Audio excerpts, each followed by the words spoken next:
Je, serikali ina mpango gani wa kupunguza uhaba wa mabweni katika vyuo vikuu vya umma? Swali hili limeelekezwa Wizara ya Elimu, Sayansi na Teknolojia, na waziri anaenda kutoa majibu ya swali hili.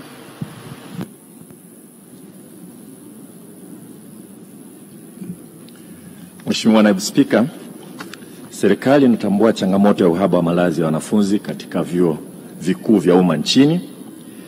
Na katika kukabiliana na changamoto hiyo, serikali inaendelea na ujenzi wa mabweni mapya 26 katika kampasi 12 za vyuo vikuu vya umma nchini. Mabweni haya yakikamilika yatakuwa na uwezo wa kuhudumia wanafunzi 5987 kwa wakati mmoja. Ujenzi wa majengo ya mabweni hayo unatarajia kukamilika mwaka 2026. Mheshimiwa Naibu Spika, aidha serikali inatoa wito kwa sekta binafsi kuwekeza katika ujenzi wa hosteli katika maeneo ya vyuo vikuu ili kuongeza wigo wa upatikanaji wa huduma ya malazi kwa wanafunzi wa vyuo vikuu. Dr. Nahato. Asante sana Mheshimiwa Spika.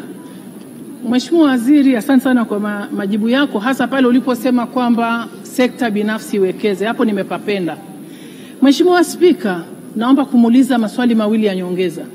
Mwezi wa 5 wanafunzi wa form 6 wanamaliza mitihani, na mojawapo ya ufaulu wa wanafunzi ni mahakikisho ya sehemu wanapolala. Tumejipanga vipi hawa wanafunzi wakimaliza mitihani waweze kupata sehemu za kulala, wajue kabisa wanakwenda chuo fulani na wanapata mahali pa kulala? Swali la kwanza. Swali la pili, Mheshimiwa Waziri, Mheshimiwa Spika, Mloganzila ni eneo kubwa sana na ina hospitali. Kwa nini tunabanana pale Muhimbili? Eneo kubwa lile la Muhimbili la Mloganzila lingetumika. Basi hao wawekezaji wapewe hilo eneo, wajenge mabweni mengi sana ili wanafunzi wetu wapate mahali pa kukaa. Asante sana Mheshimiwa Naibu Spika. Waziri. Mheshimiwa Naibu Spika, ni kweli kama alivyosema Mheshimiwa Dr. Nahato kwamba naye ni mpiganiaji sana wa maslahi ya vyuo vikuu hapa nchini, kwamba tunahitaji kuwa na uhakika zaidi wa sehemu za kulala. Kwa sasa hivi chuo ambacho tuna uhakika 100% wanafunzi wakienda wanaweza wakapata sehemu za kulala ni UDOM, Chuo Kikuu Dodoma. Vyuo vingine ni wastani wa 30% mpaka 50%.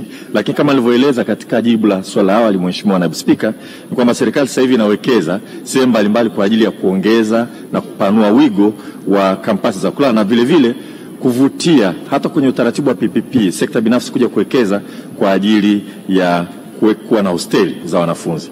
Kuhusu swali lake la pili la nyongeza, Mheshimiwa Naibu Spika, Mloganzila ni pakubwa, ni kweli, na tayari napo ni sehemu ambapo tunafanya upanuzi kwa ajili ya kuongeza makazi ya wanafunzi. Mheshimiwa Naibu Spika. Hoja ya dharura. Hoja ya dharura Mheshimiwa Spika. Waheshimiwa wabunge.